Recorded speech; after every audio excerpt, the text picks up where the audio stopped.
So, like I said, new information has emerged claiming EFF Deputy President Floyd Shivambu used his influence with VBS Mutual Bank to secure a home loan for his parents' house. That's the big story from the Daily Maverick, or their investigative unit Scorpio, reporting today that along with the 16 million rand in illicit payments, VBS also approved a 1.46 million rand home loan. It's been reported that this amount is registered to the slush fund that the Shivambu brothers, or brother rather, Brian, operated. This afternoon, Eyewitness News approached Floyd Shivambu, who described the claims as rubbish. In fact, our reporter, Khomotso Modise, tried to phone him. He did say, "Hi, how you doing?" And she asked the question. He said rubbish, and he slammed down the phone. So, Mr. Shivambu, if you're listening tonight, you're welcome to come onto the Money Show. It's not a problem whatsoever. We'd like to talk to you. We'd like to get your side of things, because on the line is journalist for investigative units at the Daily Maverick, Scorpio, Poli van Wyk. Poli, hi, good evening. Welcome back to the Money Show. Good evening, Ray. Thank you for having me. Okay, so these are damning allegations. How solid is your evidence regarding the Shivambu parents' house then? Ray, it is solid. And the problem is that I can, as a journalist, never ever work in South Africa or the world again if I make things up at the moment. So not only from the viewpoint of the evidence it is solid, but also from my own reputational side, it is totally solid. Okay, let's go through the money trail. I mean, week after week, you have been exposing things. Just take us through maybe from where you started to where you are now. Well, we have evidence that Jamaica and the Shivambu brothers received more money than the VBS report titled The Great Bank Heist has told us at the beginning. So what we knew is that Shivambu brother Brian, Mr. Brian Shivambu, received two companies that he ostensibly owned and operated, Jamaica, 16.1 million rand of illicit VBS funds. Now we know that he received he was a signatory to a home loan of 1.46 million rand, additional to that 16.1 million, and that his brother, Mr. Brian, Mr. Floyd Shivambu, used his influence with the VBS management, especially Mr. Shifriwana Poti, in order to get that home loan. Poli, if I can just ask you to move around a little bit. It's a very, very bad cell phone line at the moment. Okay, so... Yeah, it's raining in Johannesberg. Sorry, I think signal all the way is a bit bad, yeah. It does happen with the rain. You're quite right. So you have followed this money trail, and I certainly do not want you to reveal your sources, but have people come forward with this information? People and documents. So we use both, and we use bank statements, and we use sources to color in the context of things we do not understand. So we never use only a singular source, especially in something as sensitive and difficult to understand as this. You use several sources to look at one fact from various sides, if you want to call it like that, or label it like that. You would look, for example, at this home loan from the side of Mr. Shivambu's, both of them's own bank statements, from the Jamaica's bank statements, from bond documents, from VBS documents, all these different sources to verify one fact only. Okay. Have you been to this house, the parents' house? Yes. Okay, and what did you find when you got there? So they aren't living there anymore, the elderly couple. It is one of the most affluent houses in the area. The house has several luxurious amenities, and it's a fairly comfortable space to live in. Okay. Now, that's the one house. The other house, of course, questions about Floyd Shivambu's four-ways apartment as well. Yes. So, Mail and Guardian, Tadumtolo Jika, and he, and another journalist at Mail and Guardian, revealed on Friday last that around 400,000 rand of Jamaica's money was pushed into a place called Pine Haven, and that was used by Mr. Floyd Shivambu as a space to live in.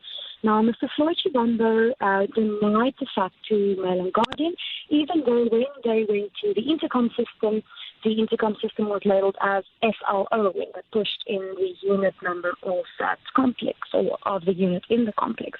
Now, I also investigated the matter and I found more money.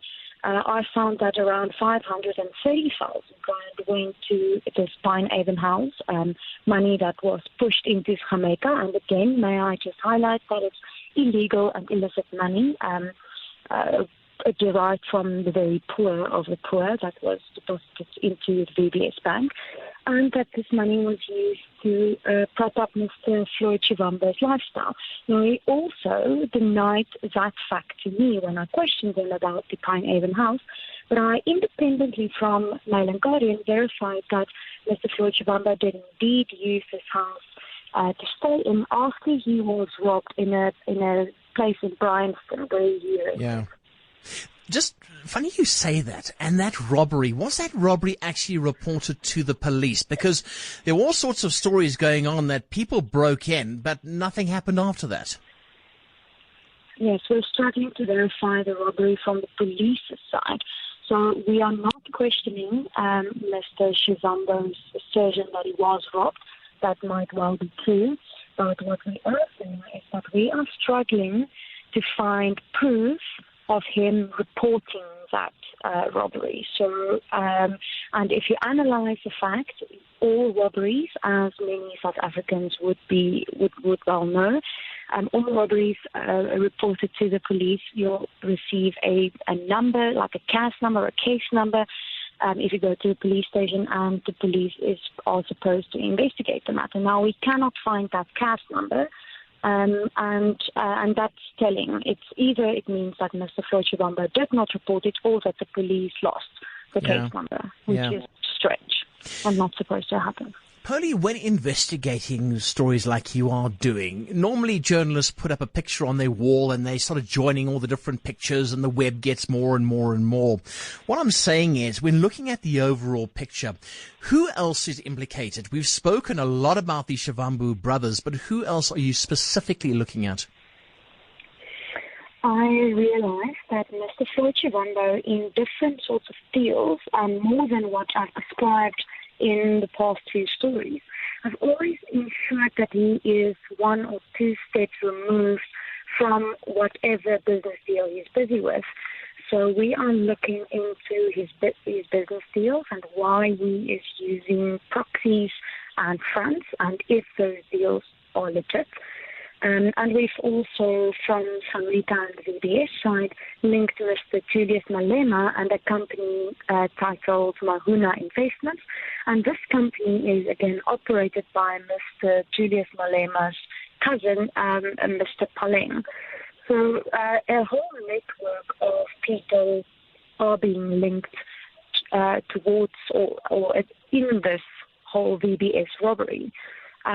Including the EFF itself. At the moment, it seems that the EFF as a party, whether they knew about the origins of the funds or not, also derived some benefit from the VBS funds. Yeah. You obviously have approached the EFF with this, like all good journalists do. When you get a story, you go for right of reply. What did they say to you, if anything? Mr. Ndlozi, the spokesperson for the EFF, has always denied any wrongdoing. In previous stories, especially stories linked to Mr. Julius Malema, he emphatically denied any knowledge of the matter. He was very careful in how he denied it. He would always distance the EFF in a sort of a very careful way, to show that it might have happened, but that if it did happen, that the EFF derived benefit from illicit VBS funds, then they would not have known about it. Poli, just a final question. The Hawks, have they been in contact with you? Because you have had some explosive claims and revelations. Have they spoken to you? No, they have not. But also remember, and we get this a lot, journalists are not supposed to lay charges with the police against the subject of an investigation, as in this case. We are not allowed to help the police.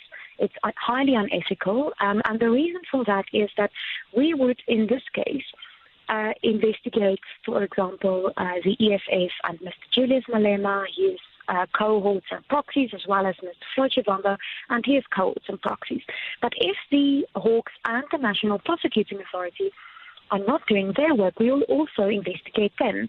Now, if we, on the other side, feed them with information against the EFF, we will, in the first instance, be accused, rightfully so, of being partisan against the EFF, of targeting the EFF, and of then, it's being skewed in our investigations when we feed the Hawks and, on the other side, also criticize the Hawks. So we can't be prosecutor and investigator and judge in the same case. Absolutely not. Journalist for investigative unit at the Daily Maverick, Scorpio, Poli van Wyk, great to have you on the Money Show. Thank you. Thank you, Ray. Good day. So our offer does remain open to the EFF to come onto this radio station and talk about it. Talk about your side of the story. 011-883-0702, or perhaps Cape Town 021-446-0567.